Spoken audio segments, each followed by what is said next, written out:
Judge Richard Wilson rubbed his tired eyes as he prepared for the next case. The morning had dragged on with the usual parade of minor offenses and traffic violations. 20 years on the bench had taught him patience, but some days tested that virtue more than others. "Next case," he called out, his deep voice carrying across the hushed courtroom. The bailiff opened the side door, and in walked a thin man in an orange jumpsuit, handcuffs clinking, as he shuffled toward the defendant's table. Something about the way the man moved caught Richard's attention, a slight limp that seemed oddly familiar. When the defendant raised his head, Richard felt the air leave his lungs. Those eyes. He knew those eyes. Though lines now creased the corners and years of hardship had dulled their once bright spark, Richard would recognize them anywhere. Anthony Taylor, his childhood best friend.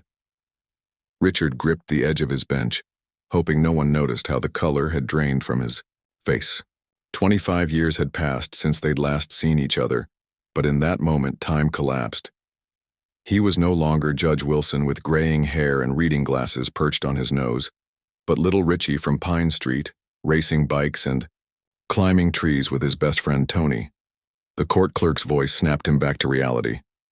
Case number 47293, State versus Anthony Taylor, charged with possession of controlled substances. Third offense. Third offense. Richard's stomach tightened. The three strikes law. If convicted, Anthony would face a mandatory minimum of 15 years in prison. Richard cleared his throat. "Mr. Taylor," he said, his voice carefully neutral despite the storm brewing inside him. "How do you plead?" Anthony stared at him, a flicker of recognition crossing his weathered face before quickly disappearing behind a mask of resignation. "Not guilty, Your Honor," he said quietly. The public defender beside Anthony, a young woman who looked fresh out of law school, stepped forward. "Your Honor, we request release on recognizance pending trial. Mr. Taylor has maintained steady employment at a local warehouse for the past 3 years and has strong community ties." The prosecutor, a sharp-suited man with a reputation for toughness, scoffed. "With 2 prior convictions for similar offenses, the state strongly opposes any release. Mr. Taylor poses a flight risk and a danger to the community." Richard listened to their arguments while trying to process the shock still reverberating through him. Anthony Taylor, here in his courtroom, the boy who had taught him to fish in Miller's Creek, the friend who had stood up for him when neighborhood bullies targeted him for his second-hand clothes and 2 big glasses. The last time he'd seen Anthony, they were 14 years old, promising to stay friends forever despite Richard's family moving across the country for his father's new job. "What had happened in all those years, Your Honor?" The prosecutor's voice held a note of impatience. Richard realized he'd been silent too long. "Bail is set at $50,000, he said, bringing down his gavel with a practiced motion that belied his inner turmoil. As the bailiff led Anthony away, their eyes met briefly.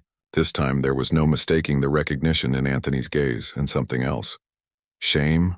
Hope? Richard couldn't tell. The rest of the afternoon passed in a blur. Richard handled each case with his usual efficiency, but his mind kept drifting to Anthony.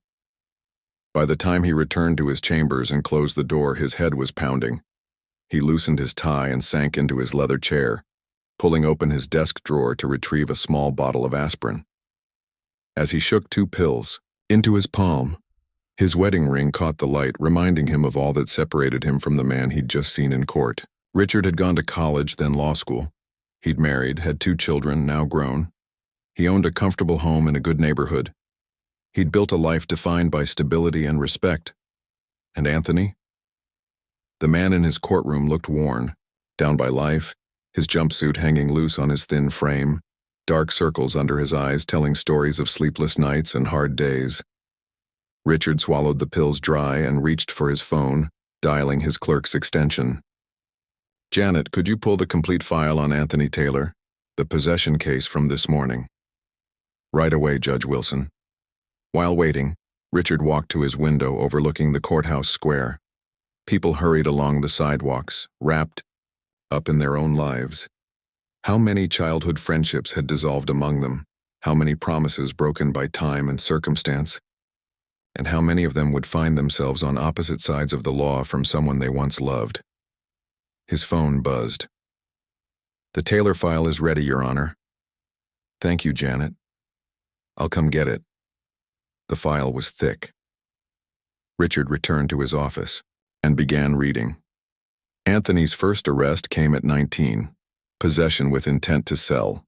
The report mentioned he'd been living in his car at the time. His second arrest, 8 years later, was for painkillers found during a traffic stop. And now this. More pills, no prescription, found during another routine stop. Between the arrests stretched periods of apparent stability, jobs kept for a few years, an address maintained, even a marriage that lasted 5 years before ending in divorce. No children, thankfully, no violent offenses. Just a man struggling to stay afloat, occasionally turning to substances that helped him forget his troubles, or perhaps addressed pain he couldn't afford to treat properly. Richard dug deeper into the background information. After high school, Anthony had worked construction until a back injury. Medical bills piled up. Pain management became an issue, the familiar spiral that Richard had seen hundreds of times from his bench. What made this different was that Richard could fill in the blanks from before. He knew Anthony had been raised by a single mother who worked 2 jobs. He knew Anthony had been a bright kid who struggled with reading but could fix anything mechanical. He knew Anthony had dreams of becoming an auto mechanic, opening his own shop someday. What had happened to those dreams? Richard closed the file and leaned back in his chair. The ethical dilemma weighed on him like a physical burden. He should recuse himself. Anthony was not just another defendant. He was someone from Richard's past, someone who stirred emotions that had no place in a courtroom. But if he recused himself, the case would go to Judge Patterson, known for handing out maximum sentences whenever possible. Anthony would have no chance. Richard's phone rang, jolting him from his thoughts. "Judge Wilson." It was his wife, Linda. "Hi, honey, just checking if you'll be home for dinner. I'm making lasagna." "I might be late," he said, running a hand through his hair. "Something came up." "Everything okay?" Richard hesitated. "An old friend showed up in court today. As a defendant." "Oh." Linda's voice softened. She knew how seriously he took his position, how he struggled sometimes with the human cost of justice.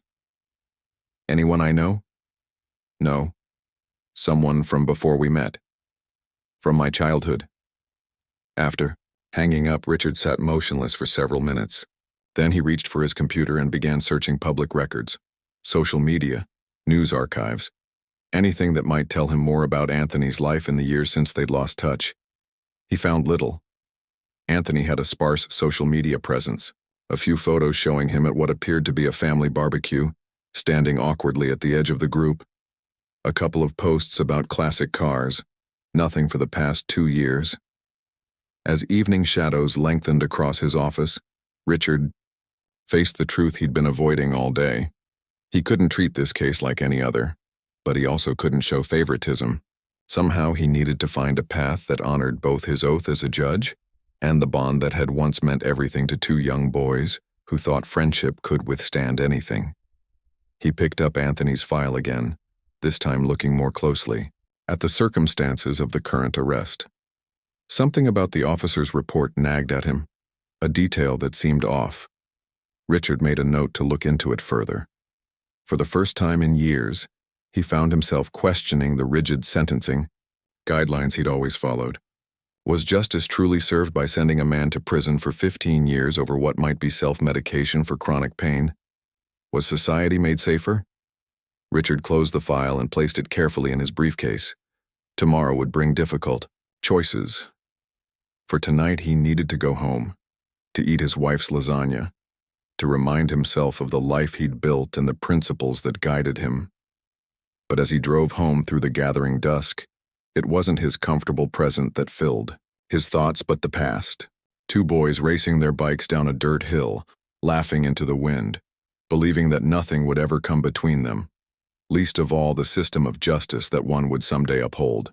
and the other would face from the wrong side. Richard gripped the steering wheel tighter. Whatever happened next would change everything. For Anthony, for himself, and perhaps for how he viewed the very meaning of justice. Sleep didn't come easily to Richard that night. He tossed and turned, memories flooding back each time he closed his eyes. Memories of a childhood that felt like it belonged to someone else now. He saw himself and Anthony at 10 years old, building a treehouse in the big oak behind Anthony's small house. Richard's father had given them wood scraps from his construction job, and Anthony had somehow known exactly how to put them together. Even then, he'd had a gift for making things work. "You're thinking too hard," Linda mumbled beside him, half asleep. "I can hear the gears turning." Richard sighed. "Sorry, just wrestling with something." Linda rolled over to face him, her eyes finding his in the darkness. After 23 years of marriage, she could read him better than anyone. "The friend from court?" "Yeah." Richard stared at the ceiling. "His name is Anthony. We were inseparable from second grade until my family moved away when I was 14. And now he's in trouble. Third strike for drug possession. If convicted, he's looking at 15 years minimum." Linda was silent for a moment. As a high school counselor, she understood the complexities of troubled lives better than most. "That seems excessive for simple possession." "It's the law," Richard said, though the words tasted bitter in his mouth. How many times had he repeated that phrase from the bench? How many lives had he altered with those 3 simple words? "Laws can be unjust," Linda said softly. "You've said so yourself." Richard turned to look at her. "I'm not sure I can be objective in this case." "Then maybe you shouldn't be. If I recuse myself, he'll get Patterson." Linda understood the implication immediately. Judge Patterson's harsh reputation was well known. "So what will you do?" Richard had no answer. Not yet. Morning came too quickly. Richard dressed with care, choosing his most formal suit as if the extra authority might somehow help him navigate the day ahead. Over breakfast, he remained quiet, his mind still churning. "Dad? Earth to Dad?" His daughter's voice broke through his thoughts. Amy, home from college for the weekend, was waving her hand in front of his face. "I asked if you could spot me some gas money." "Sorry, honey, sure." Richard reached for his wallet, handing her a couple of 20s. "Everything going okay at school?" "All good. Though Professor Harkins is killing us with assignments." She tucked the money into her pocket. "You seem distracted. Big case?" Richard managed a smile. "Something like that." As he drove to the courthouse, Richard took a detour. Almost without conscious decision, he found himself turning onto Pine Street, the neighborhood where he'd grown up, where he and Anthony had lived 2 blocks apart. He slowed as he passed his old house, now painted a different color with unfamiliar plants in the yard. Further down, he stopped across from Anthony's former home. It looked smaller than he remembered, the porch sagging slightly, the yard overgrown. A tricycle lay on its side near the steps. A new family lived there now, with their own stories unfolding within those walls. Richard tried to reconcile the boy who had lived in that house with the man who now sat in his jail. The boy who had taught him to fix a bike chain, who had shared his lunch when Richard forgot his, who had cried on Richard's shoulder when his dog got hit by a car. What would have happened if Richard's family had never moved away? If they had gone to the same high school, faced the same challenges together? Would Anthony's path have been different? Would Richard's? The questions had no answers, but they followed him all the way to the courthouse. Richard's clerk met him at the door to his chambers, a concerned look on her face. "Judge Wilson, there's something you should know. The prosecutor in the Taylor case, Mr. Reynolds, is pushing for an expedited trial date. He mentioned something about making an example." Richard kept his expression neutral despite the flare of anger her words ignited. "Thank you, Janet. Please tell Mr. Reynolds I'd like to see him in my chambers at his earliest convenience." Within the hour, Reynolds appeared at his door, confidence radiating from his expensively tailored suit. At 35, he was building a reputation as a tough prosecutor, rumored to have political ambitions. "You wanted to see me, Your Honor?" Reynolds remained standing, briefcase in hand. "Have a seat, Mr. Reynolds." Richard gestured to the chair across from his desk. "I understand you're pushing to fast-track the Taylor case. It's a straightforward matter, Judge. The evidence is clear, and with the defendant's history, the outcome is hardly in question."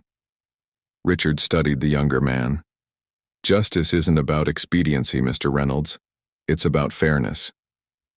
With all due respect, the law is clear in this case.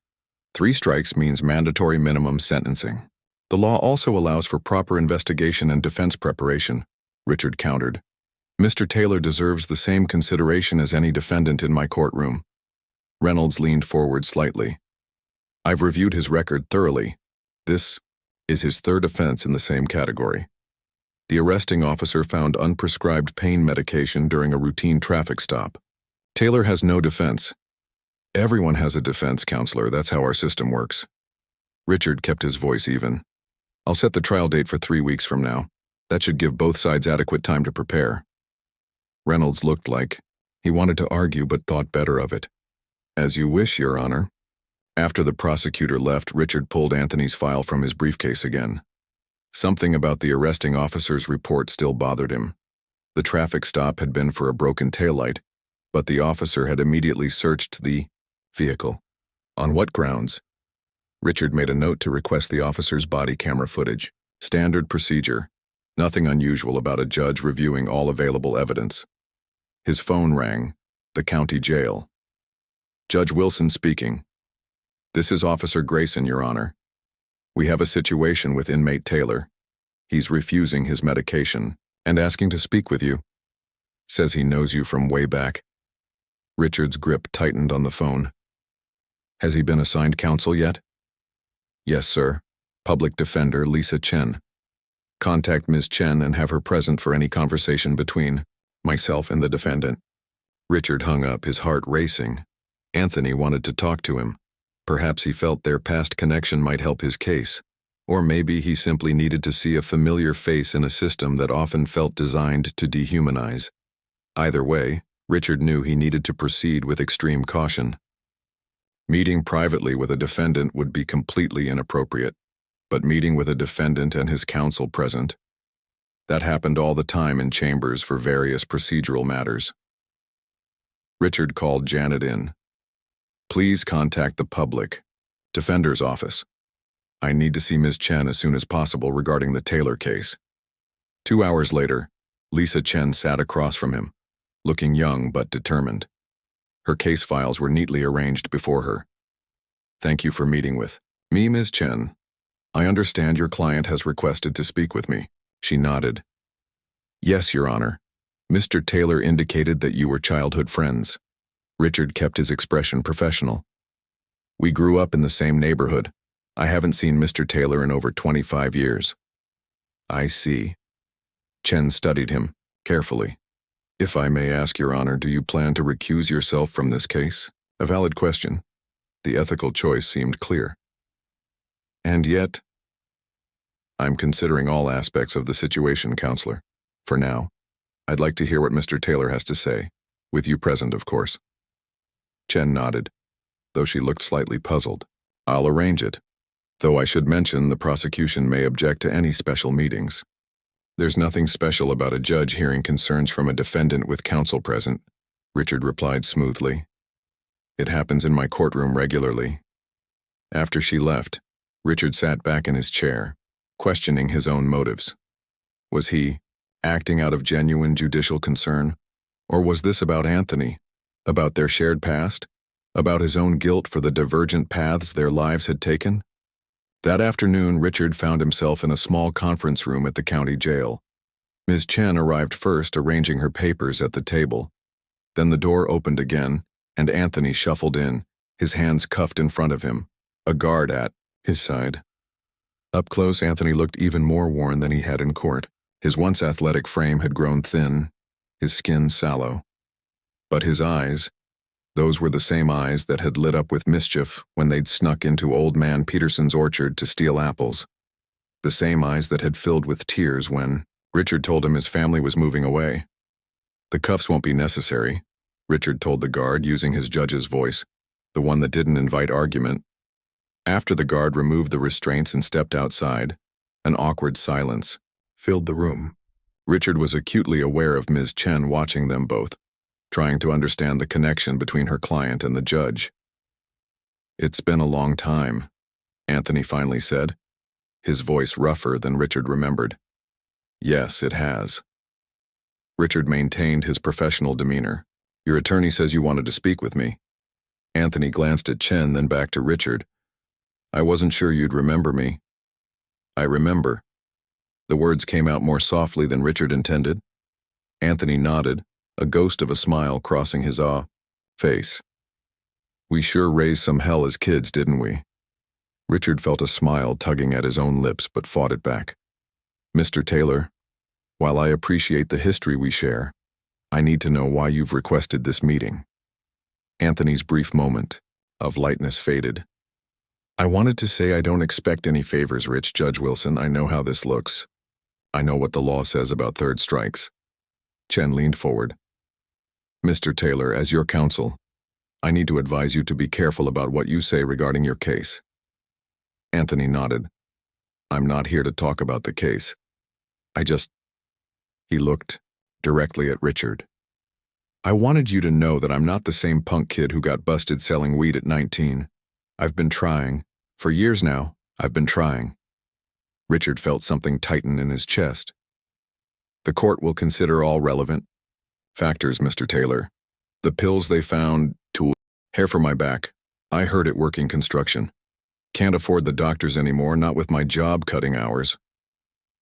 Anthony's eyes never left Richard's. "I'm not making excuses. I know I broke the law.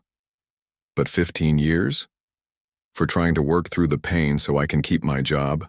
Ms. Chen placed a warning hand on her client's arm, but Anthony continued. "I saw what you became, Rich. Read about you in the paper when you were appointed to the bench. I was proud. Thought, that's my friend Richie, always the smart one. Never felt jealous, just glad one of us made it." Richard remained silent, his judicial mask firmly in place despite the emotions churning beneath. "Anyway," Anthony said, seeming to realize he'd said too much, "I just wanted to see you, face to face, man to man, not asking for anything." But he was, not in words, but in the desperation behind his eyes. He was asking for Richard to see him, really see him, as more than just another case number, another repeat offender to be processed through the system. "Thank you for your time, Mr. Taylor," Richard said formally. "Ms. Chen, I'll see you at the pretrial hearing next week." As he stood to leave, Anthony spoke again. "Do you remember that promise we made? Under the old oak tree?" Richard paused, his hand on the door. He remembered. Blood brothers, they'd called themselves, cutting their palms with a pocket knife and pressing them together, promising to always look out for each other no matter what. "That was a long time ago, Mr. Taylor," he said quietly. "We were children." As he walked away, Richard wondered if some promises once made could ever truly be broken, or if they simply waited, buried, deep within, until the moment they were needed most. The body camera footage arrived on Richard's desk the next morning. He closed his office door, hung his suit jacket on the back of his chair, and sat down to watch. Officer Pete Danvers had pulled Anthony over just after midnight on a quiet stretch of road near the industrial district. The taillight was indeed out, giving legal cause for the stop. Richard watched as the officer approached the driver's side window, flashlight beam bouncing off Anthony's tired face. "License and registration," Danvers said, his tone clipped. Anthony complied, hands visibly shaking as he handed over the documents. "Where are you coming from this time of night?" Danvers asked, scanning the license. "Work," Anthony replied. "Late shift at the warehouse." Something in Danvers' manner changed subtly. "Step out of the vehicle, please." "What for?" Anthony sounded nervous but not confrontational. "I was just heading home." "Step out of the vehicle, sir." The officer's hand moved to rest on his holster. Anthony slowly got out, wincing slightly as he straightened his back. Is there a problem, officer?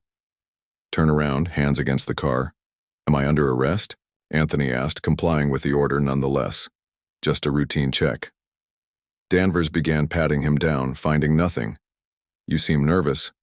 Being pulled over makes people nervous. Danvers stepped back. I'm going to search your vehicle. Don't I have to consent to that? Anthony asked. The officer's face hardened. I have reasonable suspicion you're in a high drug traffic area showing signs of nervousness, and I can see you're struggling physically. Suggests you might be impaired. Richard paused the video, frowning. The justification felt thin. Anthony had shown no signs of impairment, no slurred speech, no erratic driving mentioned in the report. Being tired after a late shift and having back pain weren't probable cause for a search. He resumed playback, watching as Danvers searched the car, eventually finding a small bottle of pills in the glove compartment. No prescription label. What are these? The officer demanded, holding up the bottle. Pain medication for my back. Without a prescription, that's possession of a controlled substance. Danvers began reading Anthony his rights. Richard stopped the video and leaned back in his chair, troubled by what he'd seen. Was there racial bias at play? Would Danvers have searched a middle-aged white man's car under the same circumstances? And why was Anthony in that neighborhood at that hour? The warehouse where he worked was on the other side of town. A knock at his door interrupted his thoughts. Come in, he called, quickly closing the video file. Lisa Chen entered, looking more confident than she had at their last meeting. Thank you for seeing me, Your Honor. I've just filed a motion to suppress the evidence in Mr. Taylor's case. Richard raised an eyebrow. On what grounds? Illegal search and seizure. After reviewing the body cam footage, I believe Officer Danvers lacked probable cause, so she'd noticed it too. Richard kept his expression neutral. The prosecution will argue that your client was in a known drug area late at night and appeared physically distressed. Being in a certain neighborhood isn't probable cause, and neither is having a bad back after working a physical job, Chen countered. I'm also requesting the officer's record. I believe there may be a pattern of similar stops. Richard nodded slowly. File your motions formally, Ms. Chen. I'll consider them according to the law. After she left, Richard sat motionless, staring at his computer screen. If Chen's motion succeeded, the case against Anthony might collapse. No illegally obtained evidence meant no third strike, no 15-year sentence. But was that justice? Or was Richard looking for an excuse to help his old friend? He pulled out his phone and scrolled to a contact he rarely used. Judge Robert Simmons had been Richard's mentor when he first joined the bench, a respected jurist now semi-retired. Richard, the older man's voice answered on the third ring. This is a surprise. Do you have time for lunch, Bob? I could use some advice. They met at a small diner far from the courthouse where legal professionals rarely ventured. Judge Simmons, his white hair still thick at 72, studied Richard over his coffee cup. You look troubled, son. Richard explained the situation, careful to leave out names and specific details that might identify the case. I'm concerned about my objectivity, he concluded. Simmons considered this. The ethical guidelines are clear. If you have a personal connection to a defendant that might affect your judgment, recusal is the standard response. I know.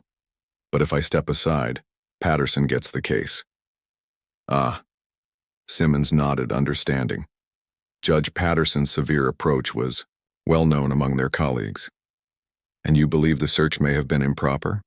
Yes, but I don't know if I'm seeing that clearly because of my history with the defendant or because the officer genuinely overstepped. The older judge was quiet for a moment, breaking a piece of bread between his fingers. In my 40 years, on the bench, I learned that perfect objectivity is a myth.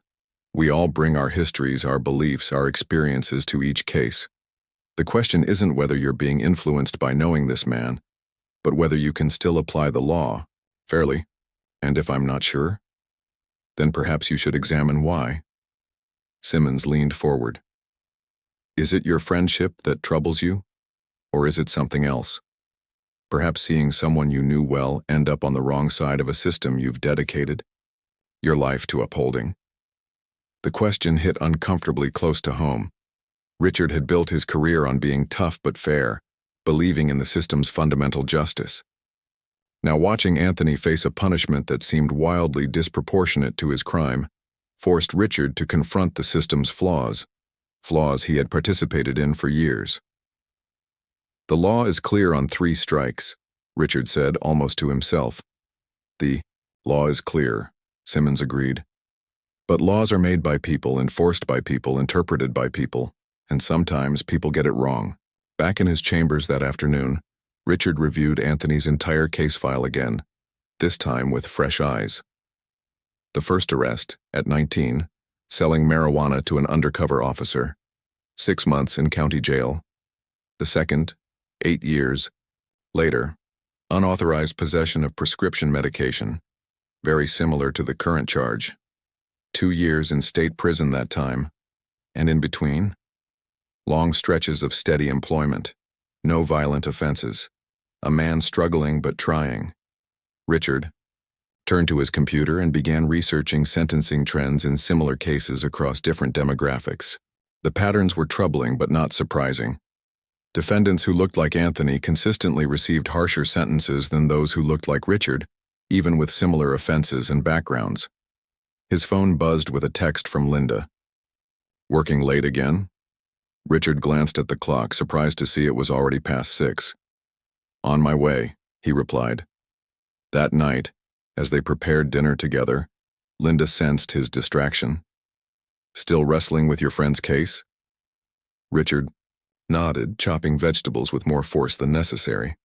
"I watched the arrest video today. The search that led to his arrest may have been improper. That would change things, wouldn't it?" "Yes, but the prosecutor will fight hard to keep the evidence in. He's building a reputation on drug convictions." Linda studied her husband's face. "You're considering something unusual, aren't you?" Richard set down the knife. "What if I were to suggest a different approach? Diversion to a treatment program instead of prison.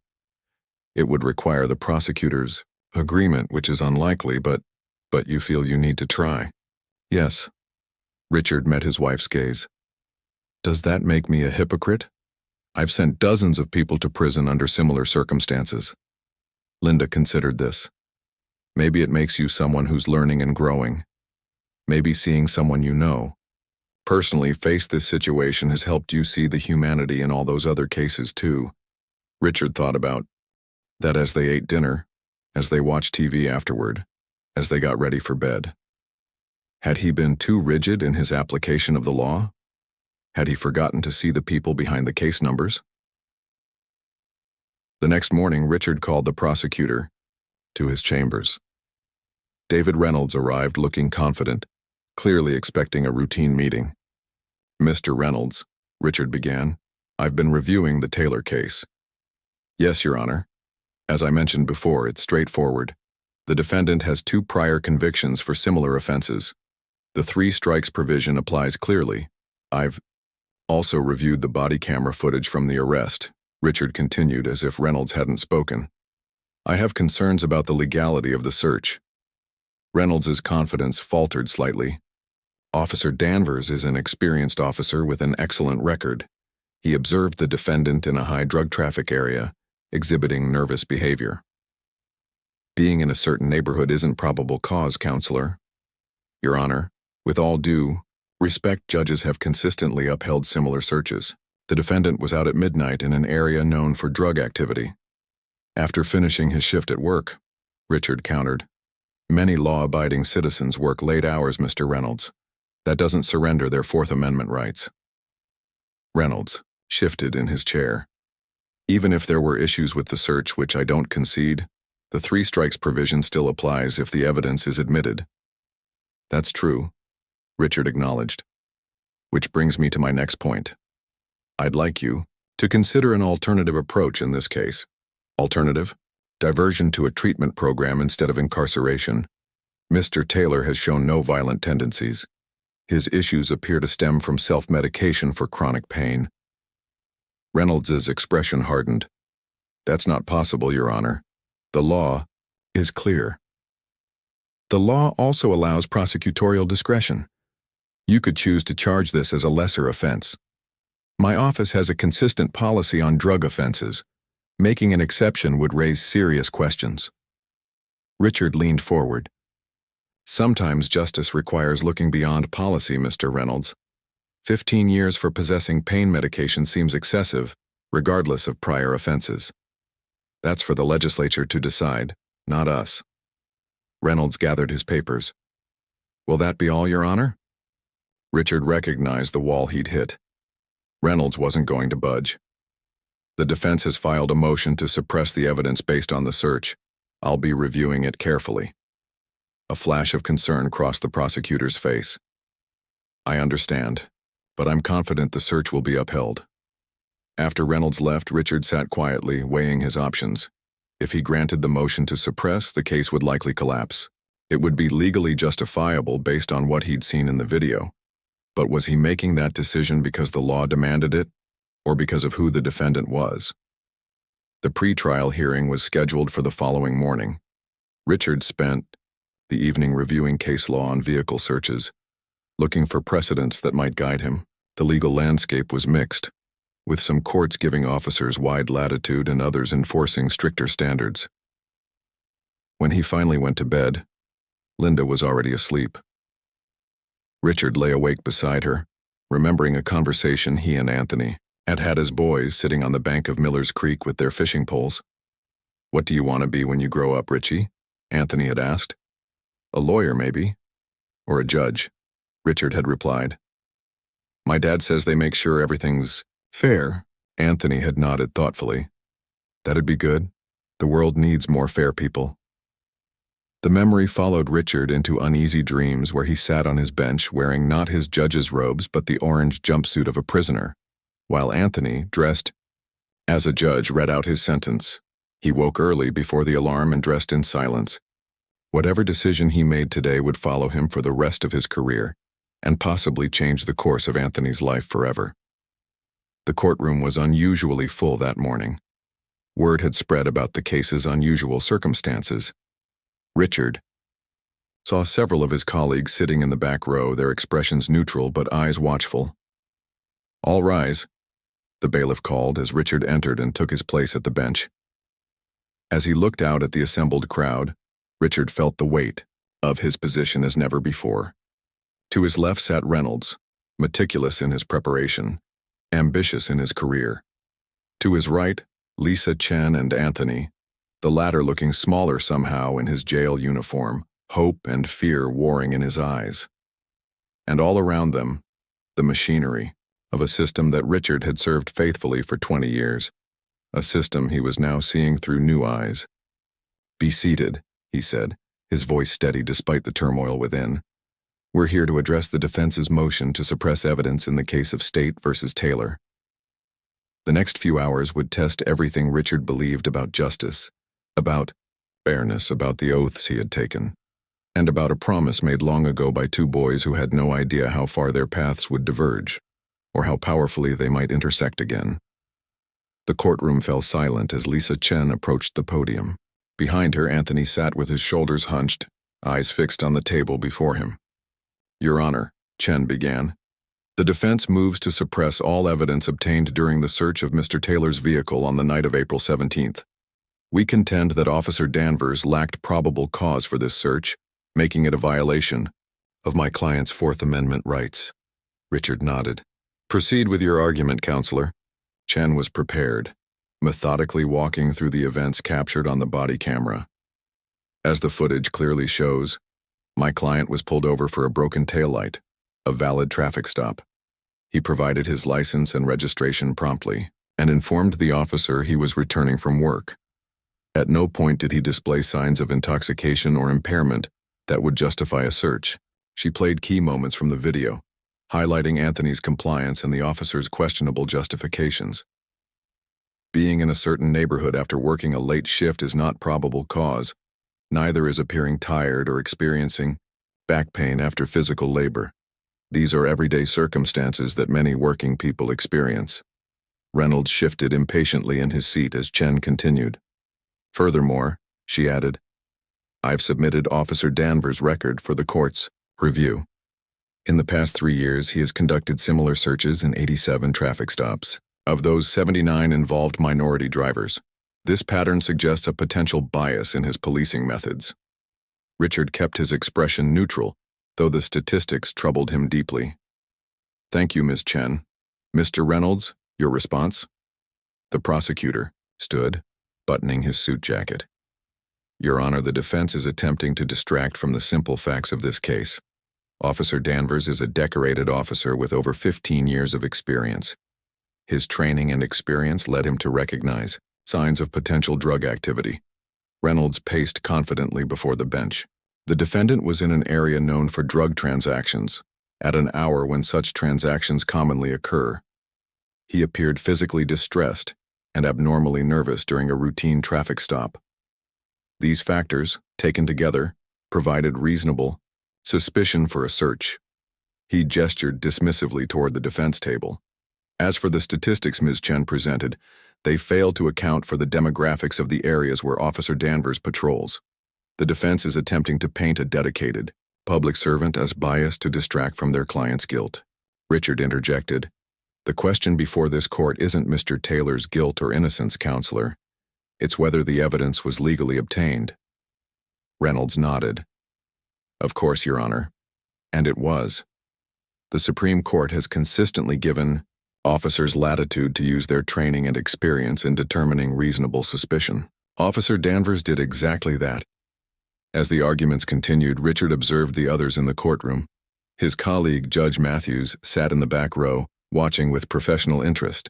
Several law students were taking notes. A reporter from the local paper scribbled in a notebook. And in the second row, a middle-aged woman Richard didn't recognize watched Anthony with sad eyes. Family, perhaps? Someone who cared about what happened to him? Your Honor, Reynolds was saying. Precedent clearly supports the officer's actions in this case. The defense's motion should be denied, and we should proceed to trial where Mr. Taylor's extensive criminal history can be properly considered. Richard turned to Chen. Any final points, counselor? She stood again. Yes, Your Honor. The prosecution speaks of precedent, but the highest precedent in our legal system is the Constitution itself, which protects citizens from unreasonable searches. What happened to my client was exactly that, unreasonable. Chen glanced back at Anthony before continuing. Mr. Taylor was simply trying to get home after working a late shift. The medication found in his possession was for documented back pain from a workplace injury. Yes, he should have had a prescription, but 15 years in prison is not a proportionate response to someone seeking relief from chronic pain when they can't afford proper health care. Reynolds started to object, but Richard held up a hand. I'm aware that sentencing guidelines are not relevant to this motion, Ms. Chen. Let's stay focused on the search itself. Yes, Your Honor. Chen composed herself. The search of my client's vehicle was not based on specific, articulable facts, suggesting criminal activity. It was based on vague hunches, possibly influenced by BI, as the evidence should be suppressed. Richard nodded. Thank you both. I'll take this matter under advisement and issue my ruling tomorrow morning. As the bailiff called, all rise, Richard stood and made his way back to chambers, feeling the weight of every eye in the courtroom on his back. Once alone, he removed his robe and hung it carefully on the rack beside his door. The black garment had always represented something sacred to him, the impartial application of justice. Now it felt heavier somehow, as if the accumulated weight of every decision he'd ever made from the bench had settled into its fabric. Richard turned to the window, looking out at the town where both he and Anthony had grown up. The same streets, the same schools, but such different paths afterward. Had Anthony ever really had the same chances Richard had? The same support? The same safety nets when he stumbled? A knock at the door interrupted his thoughts. Come in, he called, expecting his clerk. Instead, Judge Matthews entered, closing the door behind him. At 60, Matthews was the senior judge in their district, respected and influential. Interesting hearing this morning, Matthews said, settling into a chair without waiting for an invitation. Richard turned from the window. Did you come to offer an opinion, Harold? Matthews smiled slightly. Would it matter if I did? You've always been your own man, Richard. I try to be fair. Fair is a complicated word in our business. Matthews studied him. Word around the courthouse is that you know the defendant. Childhood friend, they're saying. Richard kept his expression neutral. We grew up in the same neighborhood. I haven't seen him in over 25 years. Close enough to recuse yourself, some might argue. Is that what you're suggesting? Matthews shrugged. I'm not suggesting anything, just making an observation. He stood, straightening his tie. Though I will say this, in all my years on the bench, I've learned that sometimes the letter of the law and the spirit of justice don't perfectly align. The trick is knowing when to acknowledge that gap. After Matthews left, Richard sat at his desk, reviewing his notes from the hearing. The legal arguments on both sides had merit. Courts had indeed given officers significant leeway in conducting searches, but they had also repeatedly affirmed the constitutional protection against unreasonable searches. Where did Anthony's case fall? If Richard were being honest with himself, the search seemed questionable at best. Officer Danvers had made assumptions, based on the time, location, and Anthony's appearance that might not hold up under strict scrutiny. But if Richard suppressed the evidence, the case would likely be dismissed. Would he have made the same decision for any other defendant with the same facts? Or was he being influenced by his history with Anthony? Richard picked up the phone and dialed home. Linda answered on the second ring. Hey, he said. I might be late again tonight. The big case? Yeah. Decision tomorrow. Linda was quiet for a moment. Will you be able to sleep if you don't get it right? Such a simple question, but it cut to the heart of the matter. Richard had always prided himself on being able to leave work at work, to make decisions based on law and precedent rather than emotion. But this case had gotten under his skin in a way no other had. Probably not, he admitted. Then take the time you need, she said softly. I'll keep dinner warm. After hanging up, Richard pulled out the legal pad where he'd been drafting his ruling.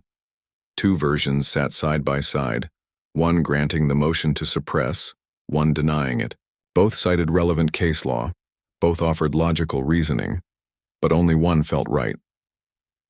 Richard set the pad aside and opened his laptop, searching for statistics on incarceration rates, recidivism, and the effectiveness of treatment versus imprisonment for nonviolent drug offenders. The data painted a clear picture. Long prison sentences for such offenses did little to reduce crime or help those struggling with addiction or self-medication. As evening shadows lengthened across his office, Richard made a decision. He would rule on the motion according to his honest assessment of the law, without letting his personal connection to Anthony sway him. But regardless of that ruling, he would take a closer look at his own sentencing practices going forward. Had he been too rigid? Too willing to accept harsh mandatory minimums without questioning their wisdom or justice? Too removed from the human cost of the sentences he imposed? Richard began writing his ruling, the words flowing more easily now that his internal conflict had clarified into resolve. Whatever happened with Anthony's case, something had shifted in Richard's understanding of his role as a judge. It was nearly 9 when he finally left the courthouse. The night was cool, stars visible above despite the city lights. Richard drove home slowly, windows down, letting the spring air clear his head. Linda was waiting in the kitchen, a glass of wine in hand and another poured for him. Dinner's in the oven if you're hungry. Richard took the wine gratefully. Thanks. Not sure I have much appetite. You made your decision? He nodded. I think so. Want to talk about it? Richard considered this. He'd never discussed specific cases with Linda before, maintaining a professional boundary between work and home. But this was different. The search was improper, he said. Finally. I've reviewed similar cases and the officer didn't have sufficient cause. If I rule based solely on the law, I'll have to suppress the evidence. Linda sat across from him at the kitchen island. And if the evidence is suppressed? The case will likely be dismissed. Without the pills they have nothing. So Anthony goes free. Yes. Linda studied his face. But you're still troubled. Richard sipped his wine. I'm worried about my motives. Would I make this same ruling for a defendant I didn't know? Have I been too harsh on others in similar situations in the past? Those are good questions to ask. They're uncomfortable questions. Linda reached across the counter to take his hand. Growth usually is. They sat in companionable silence for a few minutes, the kitchen clock ticking softly in the background. Finally, Richard asked, "Do you remember Mrs. Winters, my fourth-grade teacher?" Linda nodded, surprised by the change of subject. "You've mentioned her before, the one who was tough but fair. She used to say that being wrong was just the first step to being right." Richard smiled at the memory. "Said we should never be afraid to admit when we needed to change course." "Smart woman, yeah." Richard squeezed Linda's hand. "I think I may need to change course." The next morning, Richard arrived at the courthouse early, his ruling printed and ready. He'd slept surprisingly well, the weight of indecision lifted by clarity of purpose. The courtroom filled quickly, not just with the usual attorneys and staff, but with observers drawn by word of the case's unusual circumstances. Richard spotted Judge Matthews again, along with two other colleagues from the bench. The reporter from the local paper was back, and the woman who had watched Anthony so intently the day before sat in the same spot, hands clasped tightly in her lap. At exactly 9 a.m., the bailiff called the court to order. Richard took his place at the bench, arranged his papers, and looked out at the expectant faces before him. In the matter of State versus Taylor, regarding the defense motion to suppress evidence, I am prepared to issue my ruling. The courtroom fell silent. Anthony sat straighter, his expression guarded but hopeful. Reynolds looked confident, Chen nervous. Richard began reading from his prepared statement. The Fourth Amendment protects citizens from unreasonable searches and seizures. The question before this court is whether the search of the defendant's vehicle on April 17th met the constitutional standard of reasonableness. He detailed the circumstances of the stop and the officer's stated justifications for the search. Officer Danvers cited the defendant's presence in a high drug traffic area late at night, perceived nervousness and physical discomfort as factors creating reasonable suspicion. Reynolds nodded slightly, looking pleased with this recitation of his arguments. But Richard continued. However, the body camera footage reveals a different picture. The defendant was returning from work, a fact verified by his employer. His nervousness appeared to be nothing more than the natural tension many citizens feel during police encounters, and his physical discomfort was consistent with his documented history of back problems. The prosecutor's expression faltered as Richard went on. Furthermore, the statistical evidence regarding Officer Danvers' search patterns raises serious concerns about potential bias in his policing methods. While this alone would not be determinative, it adds weight to the defense's argument that this search was not based on specific, articulable facts suggesting criminal activity. Richard looked up from his papers, meeting Anthony's gaze directly for the first time since the ruling began. Therefore, I find that the search of the defendant's vehicle violated his Fourth Amendment rights. The motion to suppress is granted. All evidence obtained during that search is inadmissible at trial. A murmur ran through the courtroom. Reynolds stood immediately. Your Honor, the state requests a stay of this ruling pending appeal. Request denied, Mr. Reynolds. Without the suppressed evidence, does the state wish to proceed with this case? The prosecutor's jaw tightened. No, Your Honor. Without prejudice, the state moves to dismiss all charges against the defendant. Motion granted. Mr. Taylor, you are free to go. Richard brought down his gavel with a decisive tap. As the courtroom erupted in conversation, Richard watched Anthony. As his face transform with disbelief and then relief. Chen leaned over to explain what had just happened, and Anthony nodded, tears forming in his eyes. The woman in the second row was crying openly now, making her way to the front as the bailiff removed Anthony's handcuffs. Richard stood gathering his papers. Court is adjourned. In his chambers afterward, Richard removed his robe slowly, feeling both lighter and heavier than before. He had followed the law as he saw it, but he knew some would question his impartiality. Judge Matthews had stopped, by briefly on his way out, offering only a cryptic, "Interesting ruling, Richard. I look forward to seeing where you go from here." Richard was about to call Linda with the news when there was a knock at his door. "Come in," he called, expecting Reynolds with complaints or his clerk with the next case file. Instead, Lisa Chen entered, looking both professional and genuinely pleased. "Your Honor, I wanted to thank you for your careful consideration of our motion." Richard nodded. "I ruled as the law required, Ms. Chen." "Of course." She hesitated. "Mr. Taylor asked me to give you something.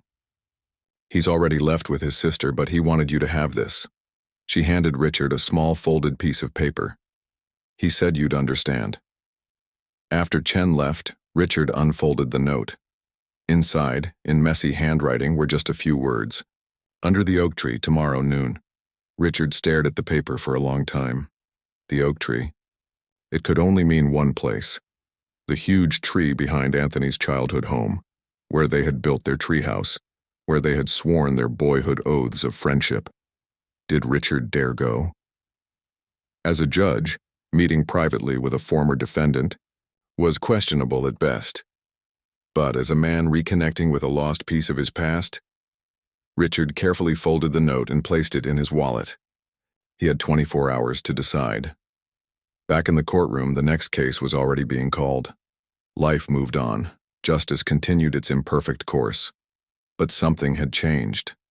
Not just for Anthony Taylor, walking free for the first time, in weeks, or for Richard Wilson, questioning assumptions he'd held for decades.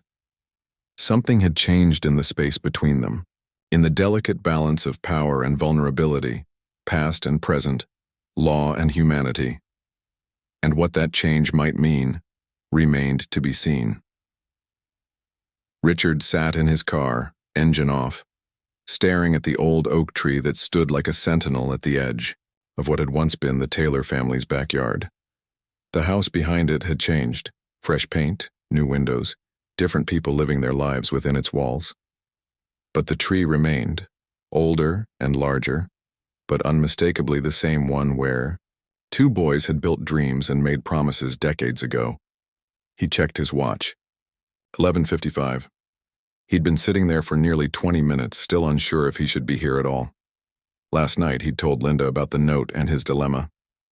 "The case is over," she'd pointed out. "You're not breaking any ethical rules by meeting him now.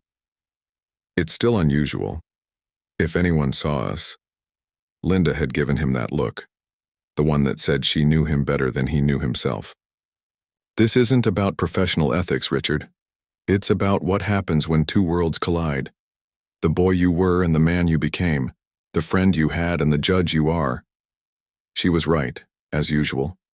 This meeting felt dangerous not because of any professional impropriety, but because it forced Richard to confront the separate compartments he'd built within himself. The childhood in a working-class neighborhood he'd left behind, the privileged life he'd constructed, the legal career where he'd presided over the fates of people like his former friend without ever truly seeing them. A car pulled up behind him, an old sedan with rust around the wheel wells. Anthony got out, wearing jeans and a faded blue work shirt, looking uncertain but more at ease than he had in the courtroom. Richard took a deep breath and stepped out of his own vehicle, feeling oddly formal in his weekend khakis and polo shirt. They approached each other slowly, meeting in the shade of the oak's massive branches. For a moment, neither spoke, the weight of years and divergent experiences hanging between them. "Wasn't sure you'd come," Anthony finally said. "Neither was I," Richard admitted. Anthony gestured toward the tree. "Remember how long it took us to build that treehouse?" Richard smiled despite himself. 3 summers. Your mom thought we'd kill ourselves falling. We nearly did a couple times." They both glanced up at where the treehouse had been, though nothing remained of it now except a few weathered boards barely visible among the branches. "I wanted to thank you," Anthony said, looking back at Richard, "for being fair, for seeing me." Richard shook his head. "I ruled based on the law. The search was improper. Maybe. But we both know judges have plenty of room to interpret things how they want." Anthony's eyes, older but still remarkably familiar, held Richard's. You could have looked the other way, like I've done before, Richard said quietly, the admission surprising even himself. Anthony didn't contradict him. Why'd you become a judge, Rich? You remember telling me once it was about making things fair. The question hit home. Why had he chosen this path? Not just law, but specifically becoming a judge. Had he lived up to that childhood ideal of fairness? Thought I could make a difference, Richard said slowly. Uphold the law, protect people's rights. Have you? Richard considered the hundreds of cases he'd presided over, the sentences he'd handed down, often without questioning the system that seemed to demand them. Not always, not enough. They stood in silence for a moment, the rustling leaves above them a whispered soundtrack to their reunion. You know, Anthony said finally, I used to read about you in the paper. Judge Wilson hands down maximum sentence. Judge Wilson tough on crime. I'd think to myself, that can't be my friend Richie. He wouldn't be that hard on people who made mistakes. Richard winced. The law? I know about the law, Anthony interrupted gently. I've had plenty of time to study it from the wrong side. I'm sorry, Richard said, the words feeling wholly inadequate. For what? Following the rules? Doing your job? Living your life? Anthony shook his head. I don't blame you for how things turned out for me, Rich. I made my own choices. Did you have the same choices I did? The question hung between them, impossible to answer simply. Anthony looked thoughtful. Maybe not the same ones, but enough to have done better than I did. He smiled slightly. Though I gotta say, that back injury didn't help. Hard to keep a physical job when you can barely stand straight some mornings. Your sister mentioned you were staying with her now? Yeah. Trying to get back on my feet. Anthony hesitated. Actually, that's part of why I wanted to meet. I've got a job interview tomorrow. Auto shop on Westfield. Nothing fancy, but they need someone who knows old engines, and that's something I've always been good at. Richard remembered adolescent afternoons watching Anthony take apart and reassemble car engines, his hands seeming to understand the machinery in a way Richard never could. That's great, Richard said sincerely. I hope it works out. Thing is, Anthony continued, they're going to run a background check, see my record. Ah. Richard understood now. You're worried they won't hire you because of your history. Would help if someone put in a good word, someone respected in the community. Richard felt a moment of hesitation. Was Anthony asking for a favor because of their past connection? Using their friendship for special treatment? But then Richard thought about all the calls he'd made over the years for friends' children, for colleagues' relatives, for people in his social circle who needed a door opened.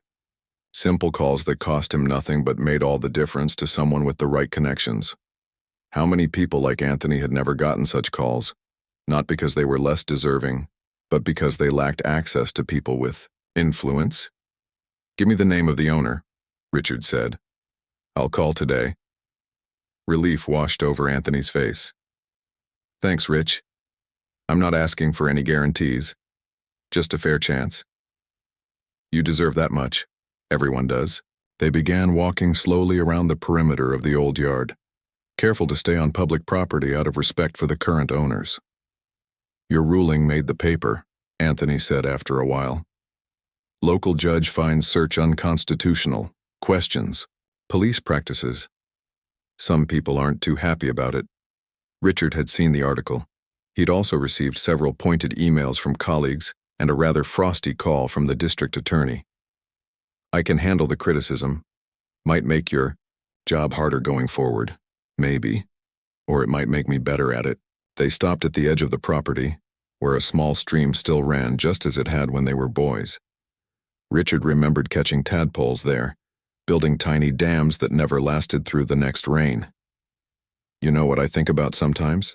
Anthony said, watching the water flow. All those points where things could have gone different, if my mom hadn't died when I was 17, if I'd had money for college like you did, if I hadn't started selling weed to make rent that first year on my own. Richard nodded. Or if my family hadn't moved away. If we'd stayed friends. If I'd been there when you needed someone. You think that would have changed things? I don't know, maybe. Having someone in your corner can make all the difference. Anthony picked up a small stone and tossed it into the stream. Can't live on maybes, though. Got to move forward from where you are. Is that what you're doing now? Moving forward? Trying to. Anthony looked at him directly. What AB? Out you? The question caught Richard off guard. What do you mean? You're ruling on my case. The way you looked at that search video like you were seeing something for the first time. That article quoting you about reconsidering how we apply justice. Seems like you might be changing course too. Was he? Richard thought about the cases waiting on his docket, the sentencing decisions ahead, the system he'd been part of for so long. I'm reevaluating some things. Anthony smiled. Good. System could use more judges willing to do that. They made their way back to their cars, the conversation shifting to lighter topics. Memories of teachers they'd shared, neighborhood characters they'd both known, the winning baseball season when they were 12. As they prepared to part ways, Anthony extended his hand. Thanks for coming, Rich. Meant a lot. Richard took the offered hand but then pulled Anthony into a brief hug instead. Take care of yourself and let me know how the interview goes. I will. Richard watched Anthony drive away, the old sedan backfiring once as it turned the corner. Then he sat in his own car for a long time, thinking about paths taken and not taken, about justice and mercy, about the boy he'd been and the judge he'd become. His phone buzzed with a text from Linda. Everything okay? Yes, he replied. I'll tell you about it when I get home. As he drove back across town from the neighborhood of his childhood to the one where he now lived, Richard felt something settle within him. Not complacency, but clarity. The legal system he'd dedicated his life to was imperfect, shaped by human biases and structural inequities he'd too often overlooked. But it was also capable of change, of growth, of becoming more just. And so was he. 3 months later, Richard sat in his chambers reviewing a sentencing recommendation for a drug possession case.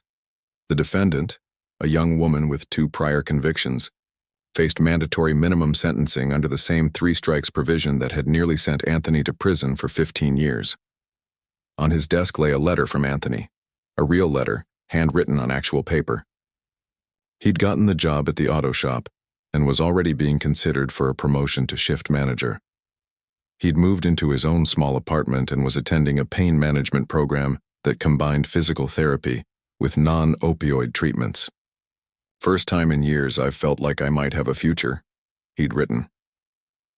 Richard set the letter aside and turned his attention back to the case before him. The mandatory minimum sentence seemed as excessive for this defendant as it had for Anthony, but unlike in Anthony's case, there was no questionable search to provide a legal exit ramp. He picked up his phone and dialed the prosecutor's office.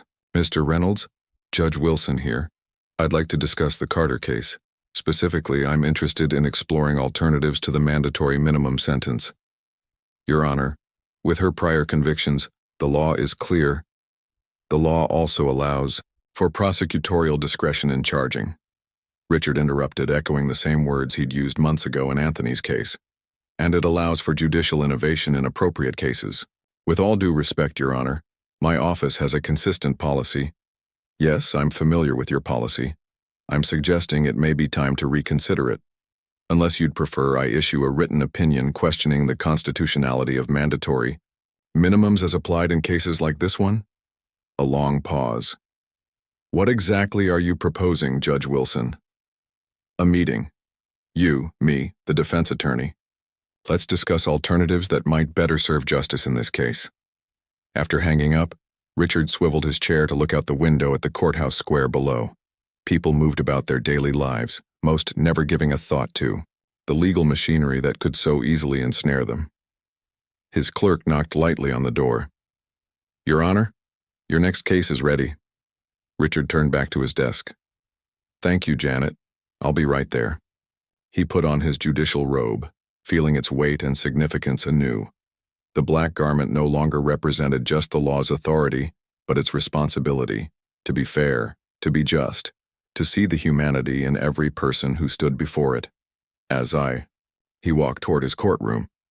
Richard thought about the unlikely reunion that had changed his perspective. One childhood friend, recognized across a crowded courtroom, had forced him to recognize something in himself as well, the capacity to grow, to question, to become a better version of the judge he had always aspired to be. The bailiff called, "All rise," as Richard entered. He took his place at the bench, looked out at the assembled faces, each with their own story, their own path that had led them here, and said the words that now carried new meaning for him. "Court is now in session."